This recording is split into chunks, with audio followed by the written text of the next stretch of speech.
The phone call came on a Tuesday morning. "Mrs. Myers, this is Detective Brennan. We need to talk about some documents." I didn't understand. What documents? Then she said the words that changed everything. "Your son has been accessing your accounts using a forged power of attorney." My hands went numb. I walked straight to my filing cabinet. "Before we dive into this story, I would like you to drop a comment and tell me where in the world you're watching from. Your city, your country, wherever you are in the world. And please hit that like button for me and subscribe to my channel. We're building a community of people who refuse to be silenced, who know that dignity has no expiration date." Now, back to my story. The manila folder sat exactly where I'd left it Wednesday morning, third drawer down behind the tax returns.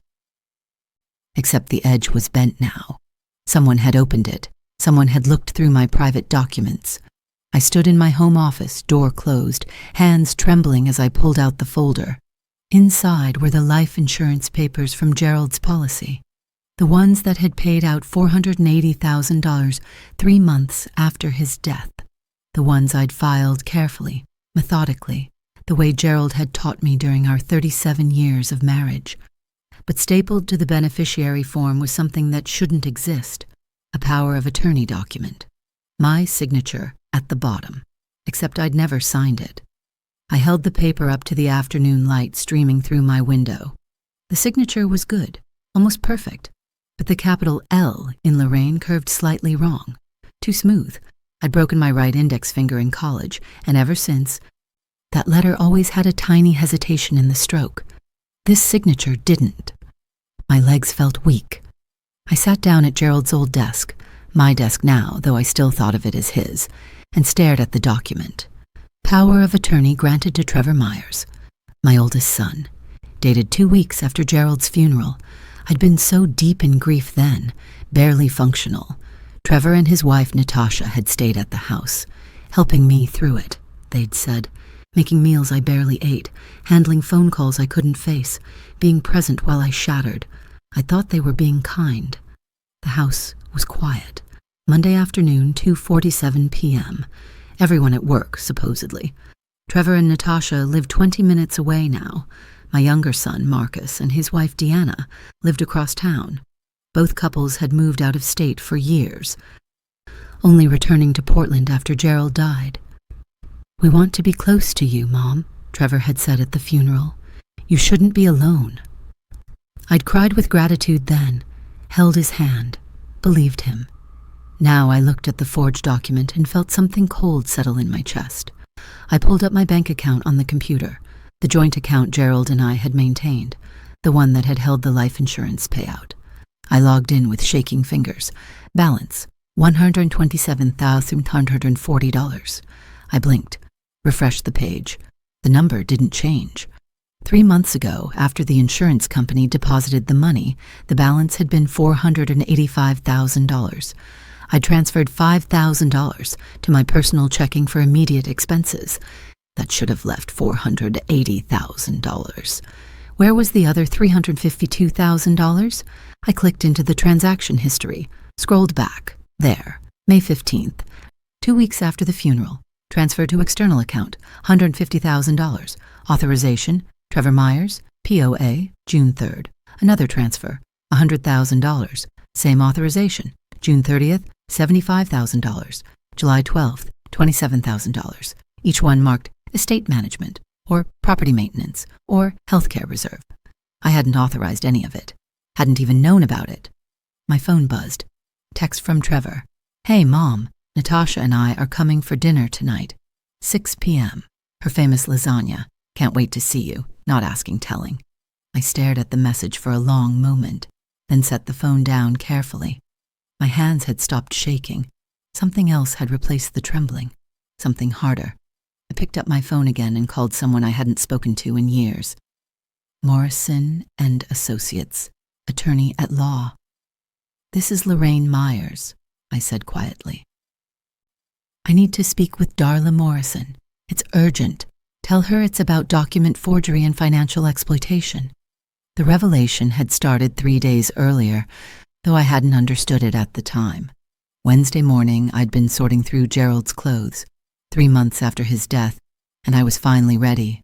Not ready, really, but forcing myself. The grief counselor said it was healthy to do it at my own pace. Trevor had other opinions. "Mom, you need to clear out Dad's stuff," he'd said during his last visit. "Holding on to it isn't helping you heal. Natasha and I can handle it if it's too hard." I declined. Some things I needed to do myself. I'd been folding Gerald's sweaters, the wool ones he'd worn on cold Oregon mornings, when I found the letter, tucked into the pocket of his gray cardigan. An envelope with my name on it, Gerald's handwriting. My hands had shaken as I opened it. "Lorraine, if you're reading this, I'm gone. I'm sorry. I'm so sorry to leave you, but I need you to know something, and I couldn't say it while I was alive because I didn't want to cause conflict. I wanted to believe I was wrong. I don't trust Trevor with money. I've seen how he looks at our assets, how he asks questions about the house value, the retirement accounts, the insurance policies. He thinks he's subtle. He's not. I've set up the life insurance to pay directly to you, and I've made sure the deed to the house is in your name only. I've also left instructions with Darla Morrison. She has copies of everything. That if anything happens to me, she should contact you directly. I hope I'm wrong about Trevor. I hope this letter is just paranoid rambling from a man who's been sick too long. But if I'm right, please be careful. Protect yourself. You deserve to live your life, not fund his. I love you. I'll love you forever. Gerald." I'd sat on the bedroom floor and cried. Not just grief this time. Something else mixed in. Confusion, anger, denial. Gerald had been wrong. He had to be wrong. Trevor was our son. Yes, he'd made some poor financial decisions in his 30s. The failed business venture, the credit card debt Gerald and I had helped him resolve. But he'd grown since then, matured. He had a stable job now as a regional sales manager. Natasha worked as a dental hygienist. They were doing fine, weren't they? I'd put the letter in my filing cabinet, third drawer down, behind the tax returns. Told myself Gerald's illness had made him suspicious. That pain and medication had distorted his thinking, but I'd kept the letter. And now, 3 days later, holding the forged power of attorney document, Gerald's words echoed in my mind with terrible clarity. I don't trust Trevor with money. Darla Morrison's office was downtown, 15th floor of a building that overlooked the Willamette River. I arrived at 4:30, carrying the manila folder-like evidence, which I supposed it was. Darla met me in the reception area herself. We'd known each other casually for years through book club. She'd handled Gerald's will, though I'd barely processed the details during that awful week after his death. "Lorraine." She gripped my hand, eyes concerned. "Come to my office." Once the door closed, I placed the folder on her desk. "I found this." I never signed it. Darla opened the folder, examined the power of attorney document. Her jaw tightened. "When did you discover this?" "Today. It was in my filing cabinet. Someone put it there, but I never authorized it." She pulled out her phone, took photos of the document. "This is forgery, financial exploitation, potentially elder abuse, depending on how it was used.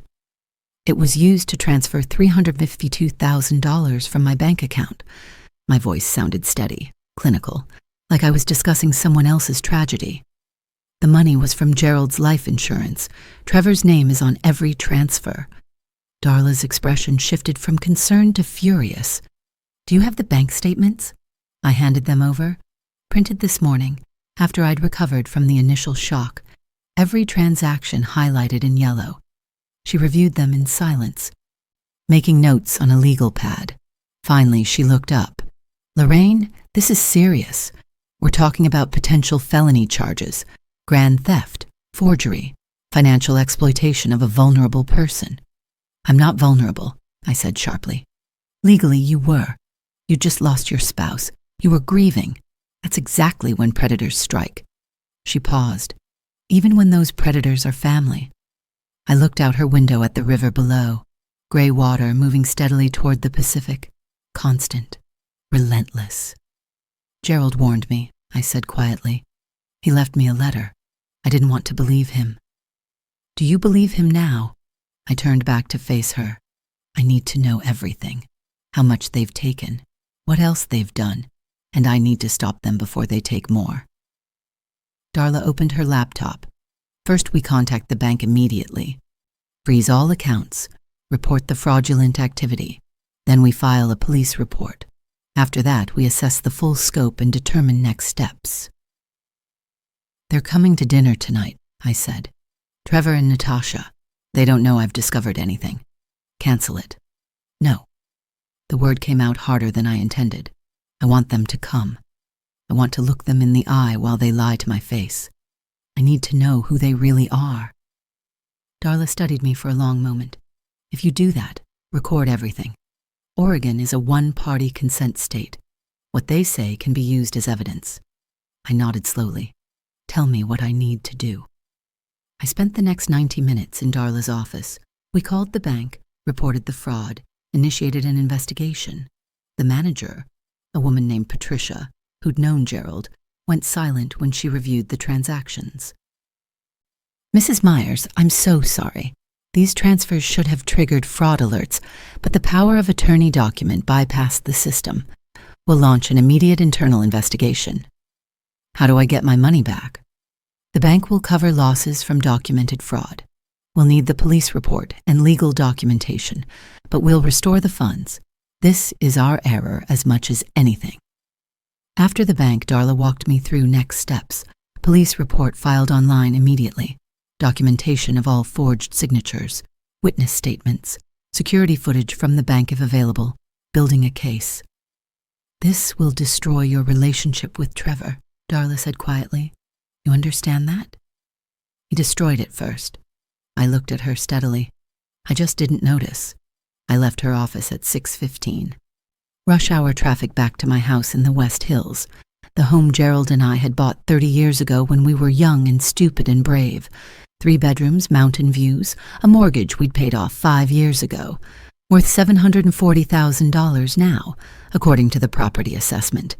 I'd always thought of it as our family home, the place where I'd raised my sons, where we'd celebrated Christmases and birthdays and graduations, where Gerald had died, in our bedroom, holding my hand. Now I wondered what Trevor saw when he looked at it, a house, or a dollar amount. I pulled into the driveway at 6:45. Trevor's Tesla was already there. Expensive, new. I'd noticed it a month ago, thought vaguely that he must be doing well at work. Now I wondered how he'd paid for it. I grabbed my purse and the small recording device Darla had given me, a pen that captured audio, and walked up to my own front door. Trevor opened it before I could use my key, smiled. Hey, Mom, we let ourselves in. Hope that's okay.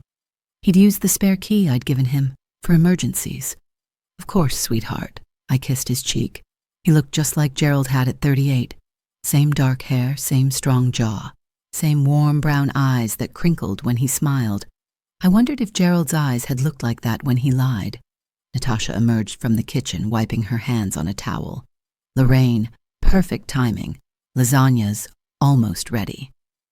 My kitchen smelled like garlic and tomatoes.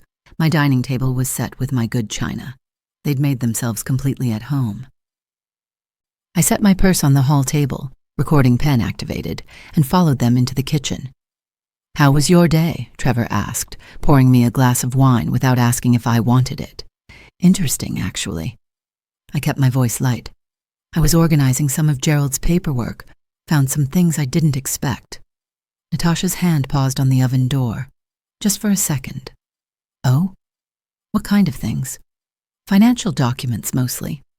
I sipped the wine, power of attorney forms, bank transfers, that sort of thing. Trevor's smile didn't waver.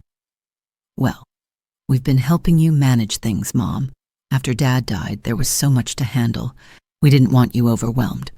That was thoughtful. I sat at the kitchen counter, though I don't remember signing a power of attorney. The silence stretched just a beat too long. You were pretty out of it those first few weeks, Trevor said carefully. Grief does that. We handled things as gently as possible. I'm sure you did. I watched him, really watched him. It's just strange. The signature doesn't look quite right. Natasha pulled the lasagna from the oven with slightly too much force. Lorraine, you were barely functional. We were trying to help. And I appreciate it. I kept my tone warm, grateful. I just want to make sure I understand everything. For instance, there were some large transfers from the life insurance account. Can you remind me what those were for? Trevor exchanged a glance with Natasha. Estate management fees, legal stuff, property taxes. We kept track of everything. Do you have receipts? His smile tightened. Mom, are you saying you don't trust us? I'm saying I'd like to understand where $352,000 went. The number landed like a grenade. Natasha set down the lasagna pan with a sharp clang. That's money we used to protect your interests. Legal fees, financial advisors, property maintenance. What legal fees? Gerald's estate was straightforward. And what property maintenance cost $352,000 in 3 months? Trevor's expression shifted. The warmth drained from his eyes. You're really going to do this? Interrogate us like criminals after everything we've done for you? I'm asking questions about my money. Your money? He laughed, bitter. Dad promised us we'd be taken care of. He knew how much we'd struggled, how much we'd sacrificed to be here for you after he died. Gerald promised you his life insurance money? He promised us we'd be compensated for the care we provided. I stood slowly. So you forged my signature and stole from me because you felt entitled to compensation? We didn't steal anything. Natasha's voice rose. We earned every penny dealing with your constant needs. Do you know how exhausting it is to care for someone who can barely function? Someone who can't make a single decision without falling apart? The cruelty in her voice was shocking. I thought she liked me. I thought we were close. You should leave, I said quietly. Mom, Trevor reached for my arm. I stepped back. Don't touch me. Get out of my house. You can't be serious. We're your family. Family doesn't forge documents. Family doesn't steal. My voice remained steady, calm. You have 60 seconds to leave before I call the police. Trevor's face flushed dark red. You call the cops. Everyone will know what kind of mother you are. Throwing her own son out, accusing him of crimes because you're too senile to remember signing documents. 40 seconds. We'll fight you, Natasha hissed. We'll tell everyone you're incompetent. We'll get you declared unfit. 20 seconds. I pulled my phone from my pocket. They left. Trevor grabbed Natasha's arm and practically dragged her to the door. He turned back once, face twisted with rage and something else. Fear, maybe. You're going to regret this, he said. I already do, I replied. I regret not seeing who you really were years ago. The door slammed. I heard the Tesla start, tires squealing as they backed down the driveway.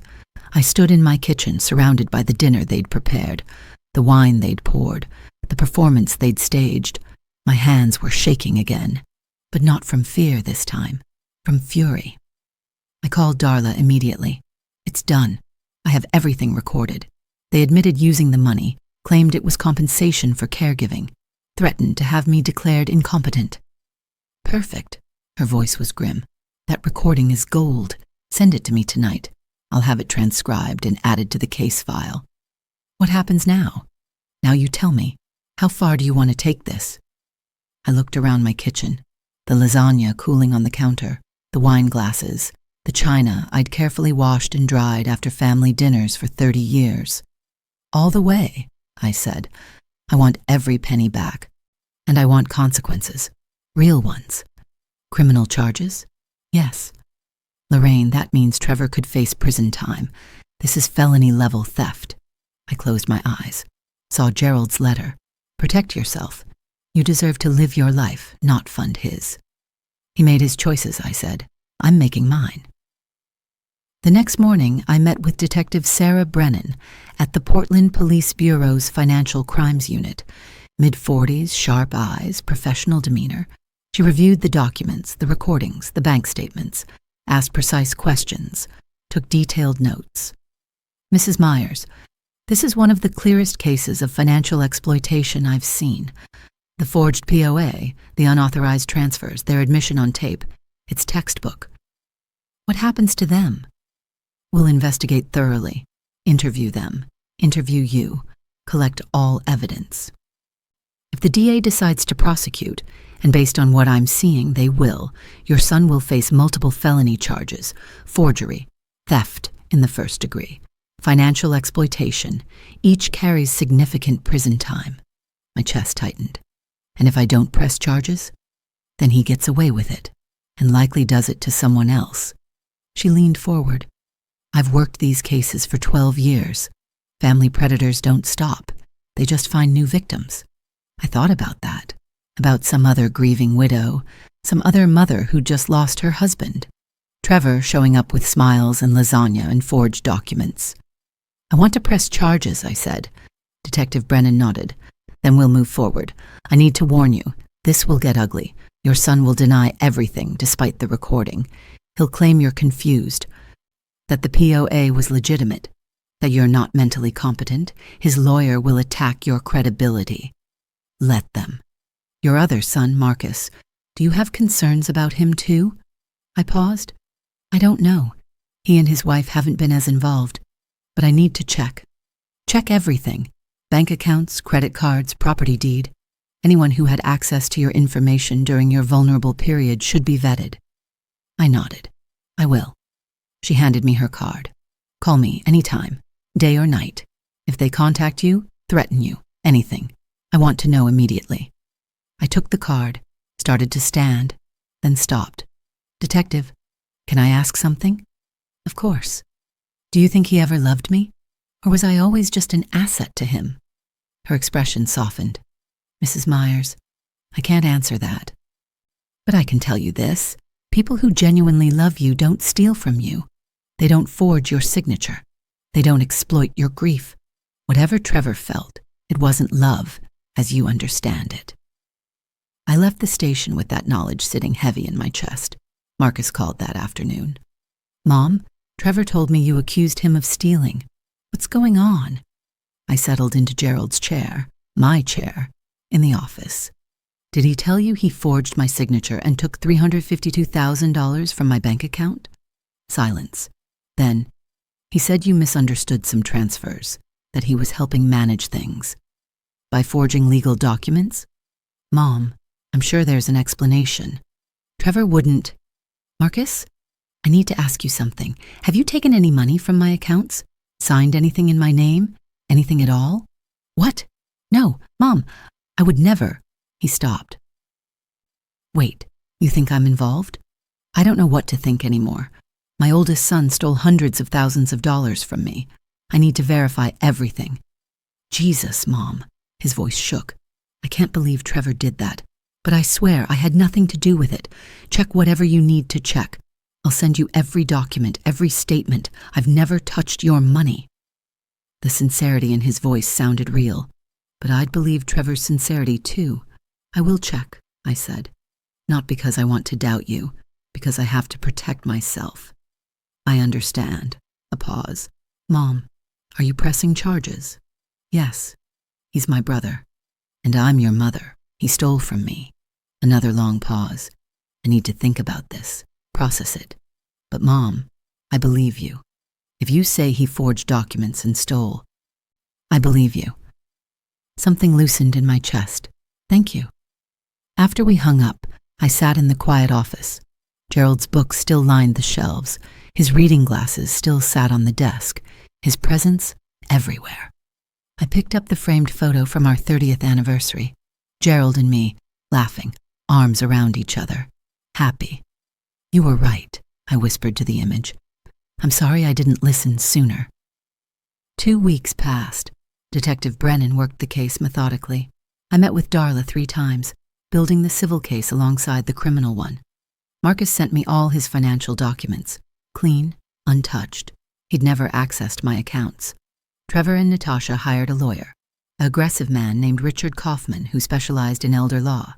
He sent a letter claiming I'd given Trevor permission to manage my finances, that I was confused and grieving and not mentally competent to make accusations.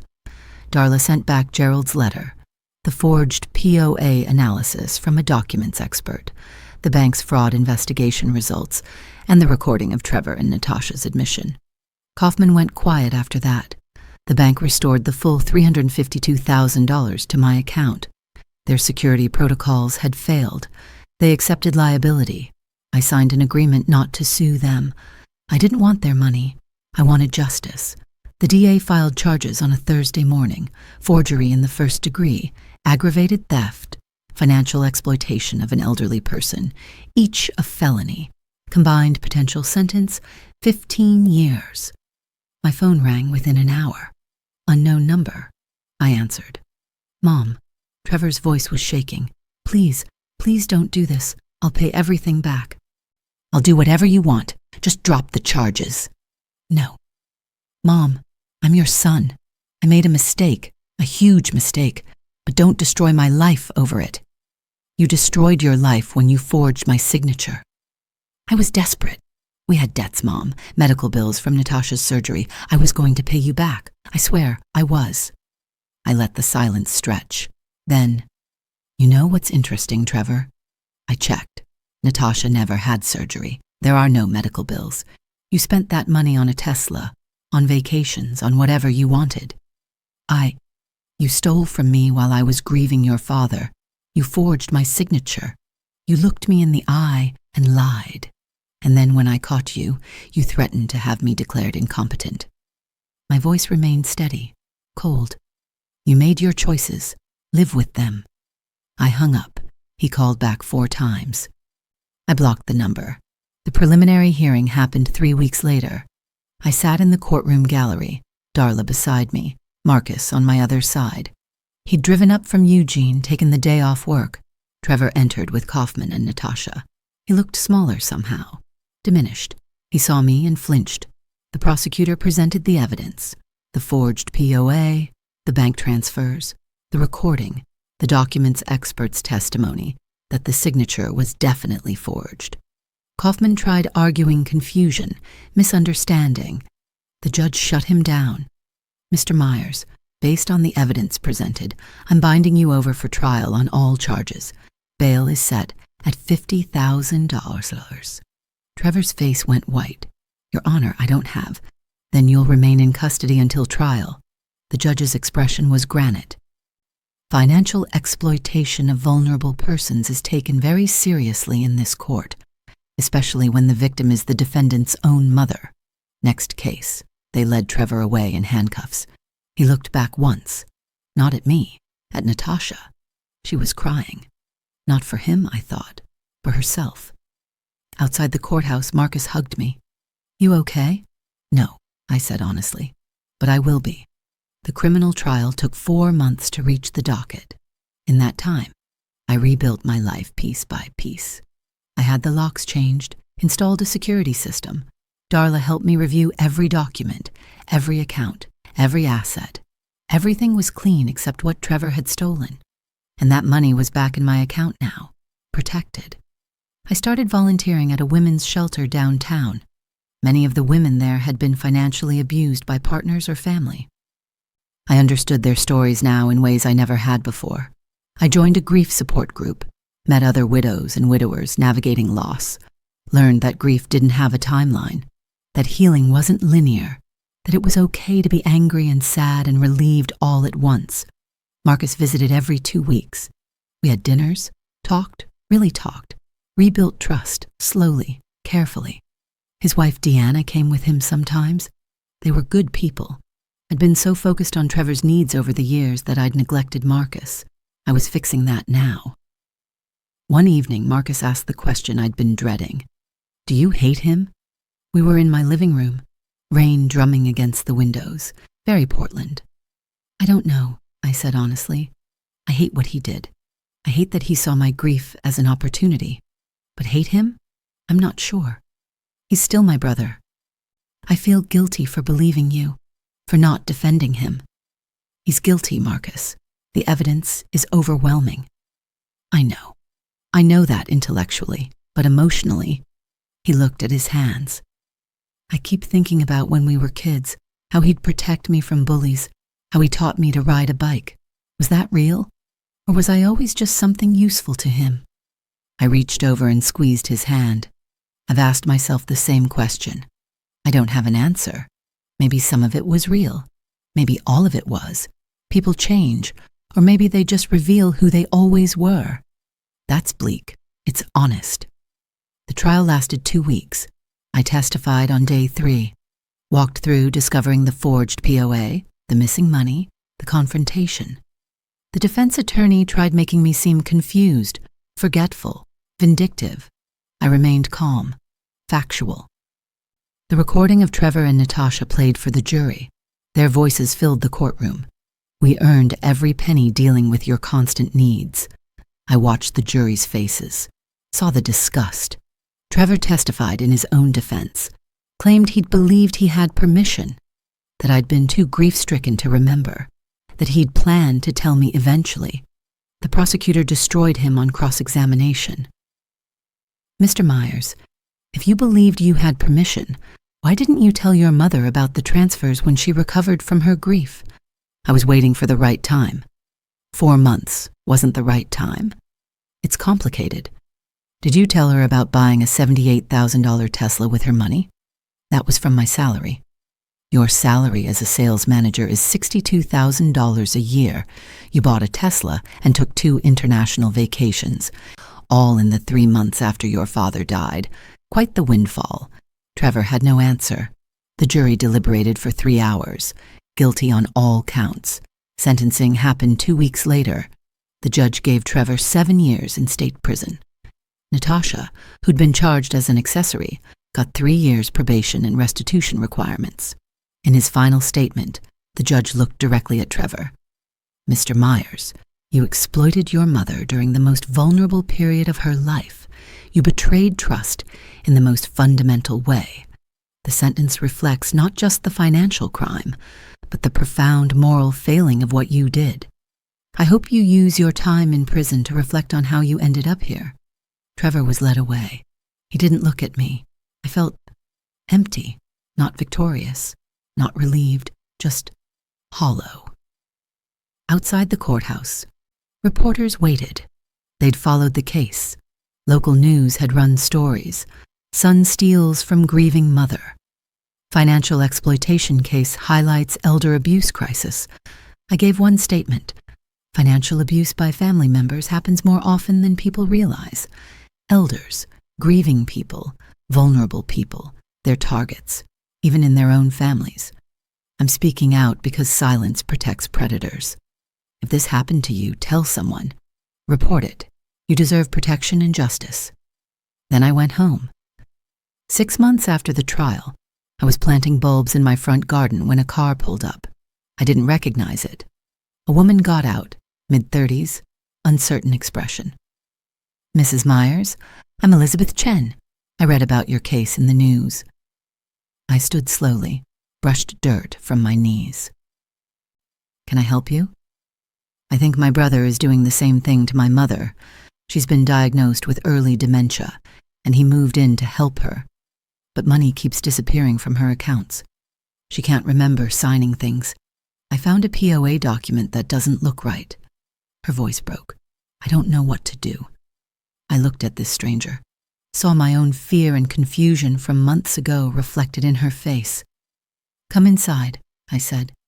Let me make tea, and let me give you some phone numbers. We sat in my kitchen for 2 hours. I told her my story, connected her with Darla, with Detective Brennan, with resources for elder advocacy, explained the steps, the documentation, the emotional toll. When she left, she hugged me. Thank you. I thought I was crazy. I thought I was betraying my brother by even thinking he could do this. You're protecting your mother, I said. That's not betrayal. That's love. After she left, I stood in my kitchen, the same kitchen where Trevor and Natasha had performed their final charade, where I'd confronted them, where everything changed. The house felt different now, lighter, mine. My phone buzzed, text from Marcus. Deanna and I are coming up this weekend. Can we bring takeout and stay for a movie night? I smiled and typed back, that sounds perfect. I poured myself tea, walked out to the back deck Gerald had built 20 years ago, sat in the afternoon sun. The garden needed work. The fence needed painting. Small projects, things I could handle.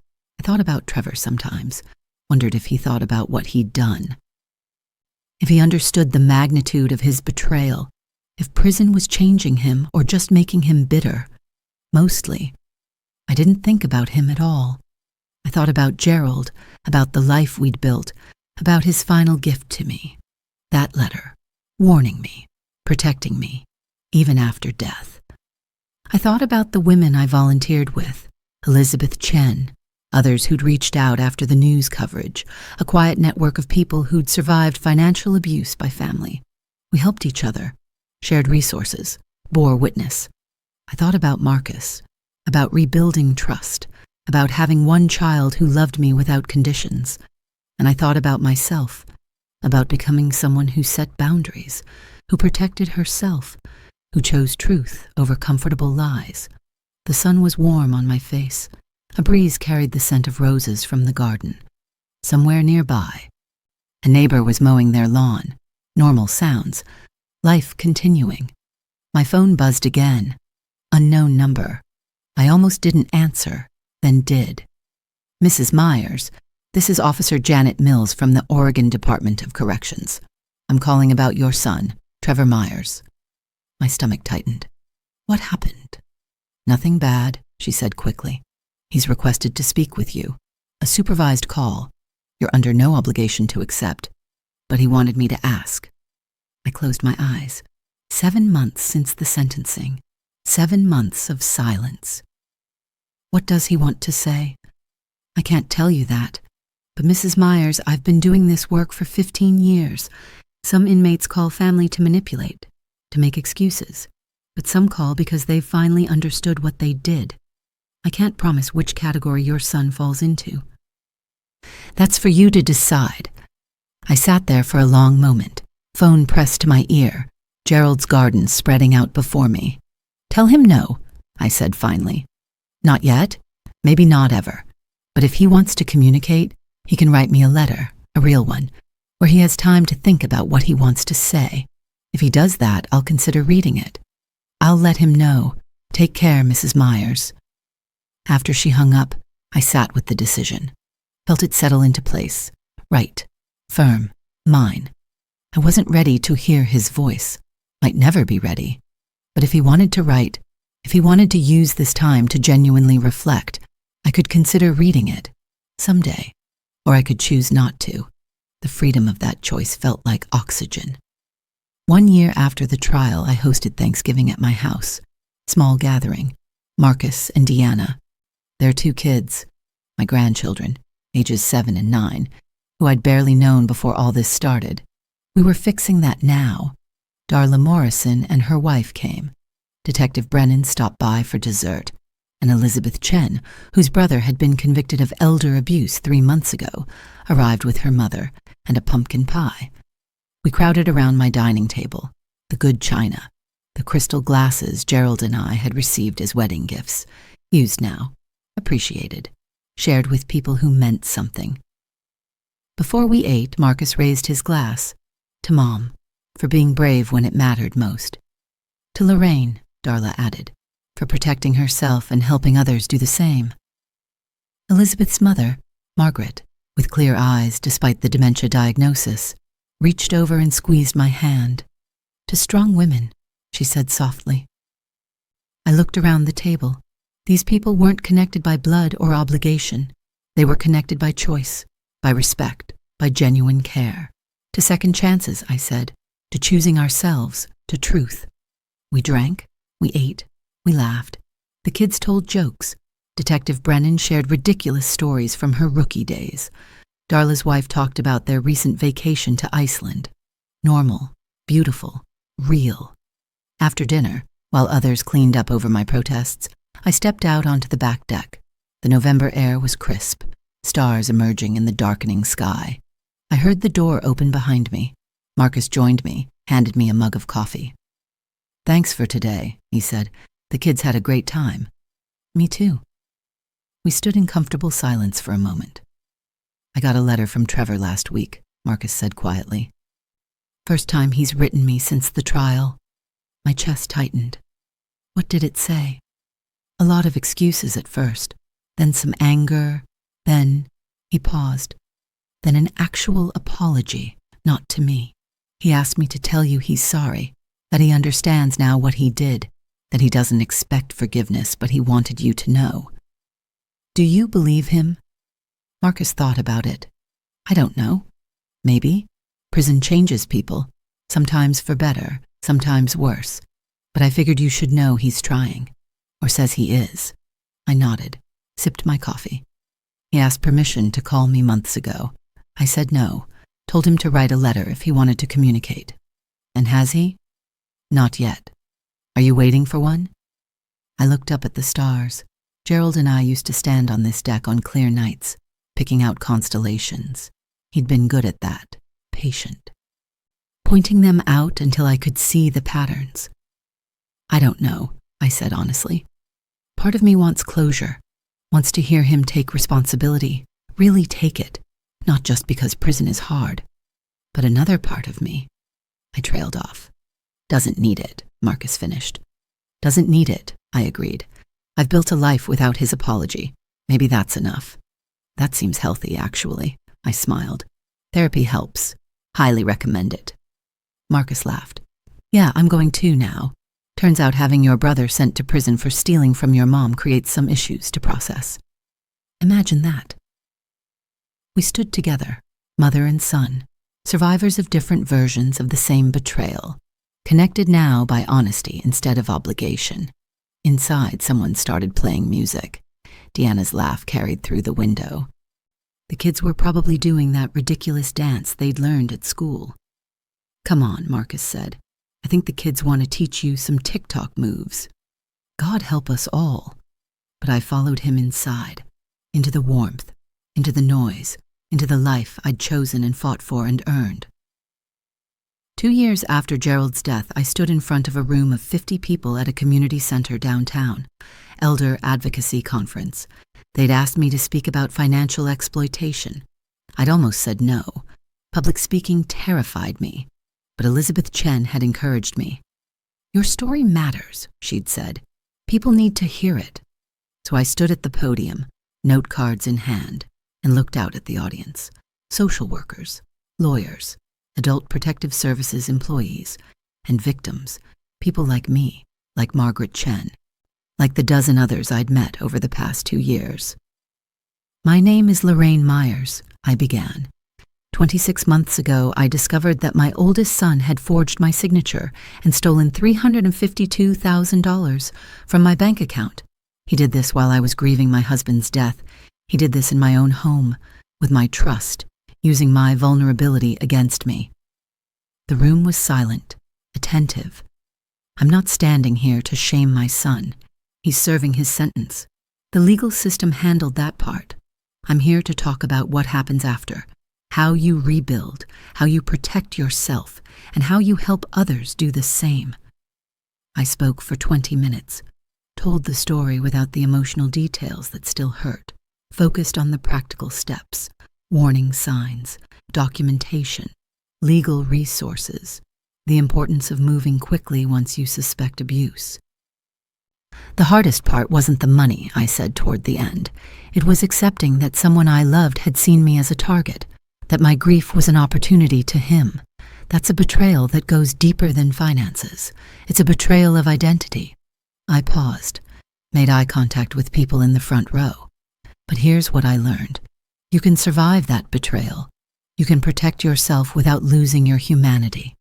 You can set boundaries without becoming hard. You can be wise without becoming bitter. It takes work, it takes time, it takes support, but it's possible. I'm not the same person I was 2 years ago. I'm stronger now, more cautious, yes, but also more connected to people who matter, more aware of my own worth. My son tried to steal my money, but in fighting back, I found something more valuable, my own power. The applause was warm, genuine. Afterward, 7 people approached me with their own stories. 2 were currently fighting cases. 3 were trying to decide whether to report family members. 2 had already been through it and wanted to share resources. We stood in a circle exchanging phone numbers and email addresses, a support network forming organically. This was the gift that came from the nightmare: community, purpose, understanding. 3 years after Gerald's death, I received a letter, prison postmark, Trevor's handwriting. I held it for a full week before opening it. Finally, on a quiet Sunday morning, I sat at Gerald's desk with coffee and unfolded the pages. 6 pages, handwritten, single-spaced. Mom, I don't know if you'll read this. You have every right not to. But I'm writing anyway because my therapist here says I need to, and because it's true. I stole from you. I forged your signature. I exploited your grief for my own gain. There's no excuse for that. None. I've spent 3 years trying to understand how I became someone who could do that to his own mother, and I still don't have a complete answer. I can tell you the circumstances, the debt Natasha and I were in, the pressure I felt to provide, the resentment I'd built up over years of watching Dad favor his business over us, the entitlement I felt to some of what you and Dad had built. But those are explanations, not excuses. Lots of people have debt and resentment. They don't forge their mother's signature. I think the truth is simpler and worse. I stopped seeing you as a person. You became a problem to solve, a resource to access. Your grief was inconvenient because it meant I had to wait longer to get what I wanted. That's monstrous. I see that now. Prison is exactly as terrible as you'd expect. I won't describe it because I don't want your pity. I earned this. But it's given me time to think without distractions, to read, to go to therapy, to sit with what I did. I understand now what Dad saw in me, what you tried not to see. I was a predator. I hunted for vulnerability and exploited it. The fact that my target was my own mother makes it worse, not better. I'm not writing to ask forgiveness. I don't deserve it. I'm writing because I want you to know I finally understand what I took from you. Not just money, trust, safety, the belief that your son loved you. Those things are irreplaceable, and I destroyed them. If I get out in 4 years, I don't expect to have a relationship with you. I don't expect family dinners or phone calls or any piece of your life. You've built something new without me, and you should keep it that way. But I wanted you to know that I'm sorry. Genuinely, completely, devastatingly sorry. I'm sorry I hurt you. I'm sorry I betrayed Dad's trust. I'm sorry I damaged Marcus's life too. I'm sorry I wasted the love and care you gave me for 38 years. You deserved a better son. You deserved honesty and respect and genuine care. You deserved to grieve Dad without worrying about predators, especially predators who shared your DNA. I hope you're happy now, Mom. I hope you found peace. I hope you're surrounded by people who actually love you instead of what you can provide them. You deserve all of that and more. I'm sorry. I'm so sorry. Trevor, I read it 3 times, cried through the second reading, felt nothing during the third. Then I folded it carefully and put it in a drawer. Not the trash, not a frame. A drawer, existing, not central. I didn't write back. Maybe someday I would. Maybe I'd want to tell him I'd read it, that I appreciated the honesty, that I hoped he continued therapy. Or maybe I wouldn't. The freedom was in the choice. I didn't owe him a response, didn't owe him closure or forgiveness or reconciliation. Those were gifts I could give if and when I chose to, but they weren't debts I had to pay. I walked to the back deck with my coffee. The garden was in full bloom. Summer roses, lavender, the daylilies Gerald had planted 20 years ago. Still coming back every year, resilient.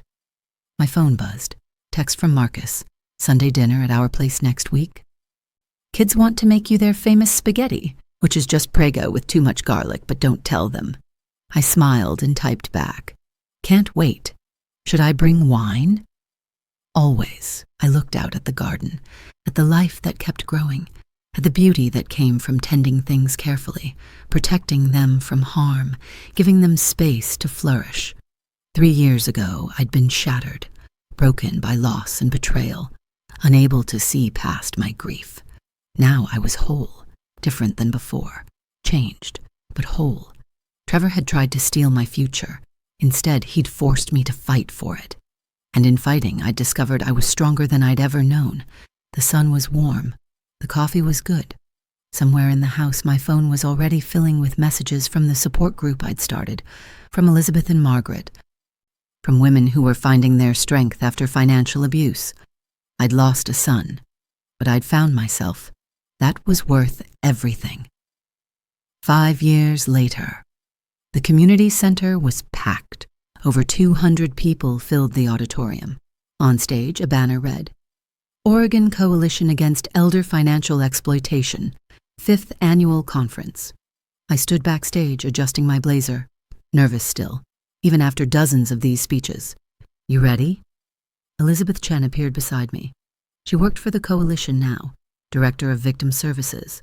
Her mother Margaret sat in the front row, sharp and present, the dementia managed with medication and care Elizabeth could finally afford after recovering her mother's stolen assets. As ready as I'll ever be. You're going to be great. You always are. The moderator introduced me.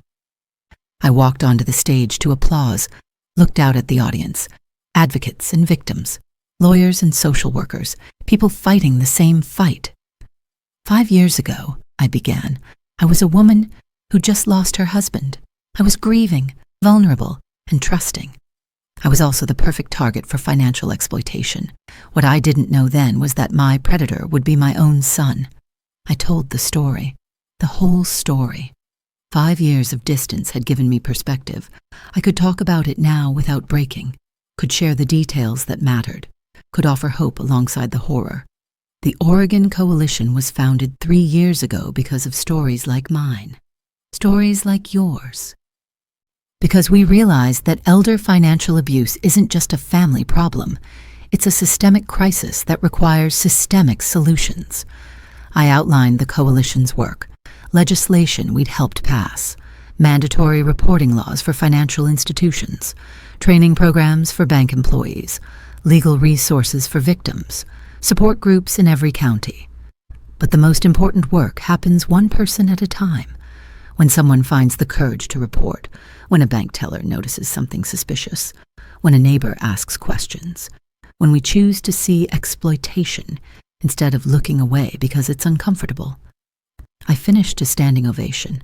Afterward, the crowd lined up, people wanting to share their stories, wanting advice, wanting to say they'd survived too. An older man approached, late 70s, shaking. My daughter did what your son did. Cleaned out my accounts while I was in the hospital. I thought I was alone. Thought something was wrong with me for reporting her. I took his hand. You're not alone. And there's nothing wrong with you. You protected yourself. That's strength. He cried. I stood with him until he could speak again. This was my work now, bearing witness, offering resources, helping people understand that family predators existed, that reporting them wasn't betrayal, that survival was possible.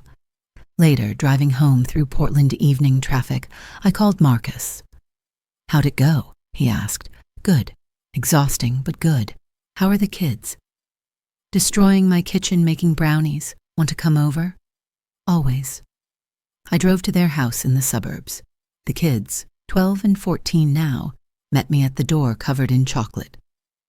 Grandma, try this. I ate warm brownies in their chaotic kitchen, listened to them talk about school and friends and drama I couldn't follow. Normal grandparent things. Marcus and I cleaned up while Deanna helped with homework. Domestic. Easy. Real. I got another letter from Trevor, Marcus said quietly. 4th one this year. He gets out in 18 months. Wants to know if I'll see him. Will you? I don't know. Maybe. He seems different. More genuine. His therapist says he's done real work. He paused. Have you decided if you'll see him? I dried a plate slowly. No. Some days I think maybe. Most days I think no. I'm not sure if I need to. That's fair. He wrote me again too, asking nothing, just updating me on his therapy progress, his goals for after release. Being respectful of my boundaries, I set the plate in the cabinet. I wrote back this time, just a few lines, acknowledging I received it, telling him I wished him well, no invitation to reconnect, no promises. How'd that feel? Okay, actually. Like I had control. Like I could extend basic humanity without reopening doors I want closed. Marcus nodded. I think that's healthy.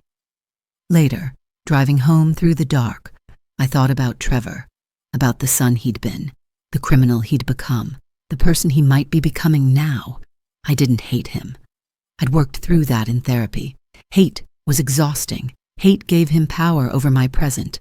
Instead, I felt neutral. He existed. He'd harmed me. He was serving consequences and apparently trying to change.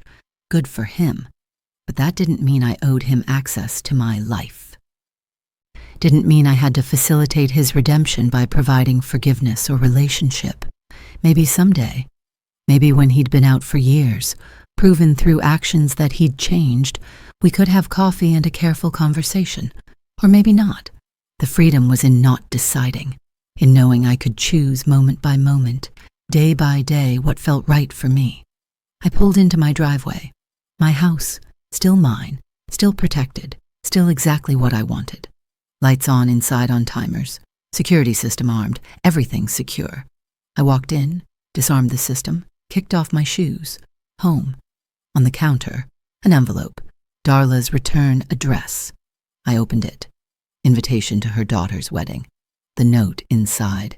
You've taught me so much about courage and boundaries. Would be honored if you'd celebrate with us. I smiled. Put the invitation on my calendar. Another life moment. Another connection chosen freely. My phone buzzed. Text from a woman I'd never met, Mrs. Myers. I got your number from the coalition. My nephew is stealing from me. I don't know what to do. Can you help? I sat down with tea and typed back. Yes. Let me tell you how this works. You're not alone. Here's what you need to know.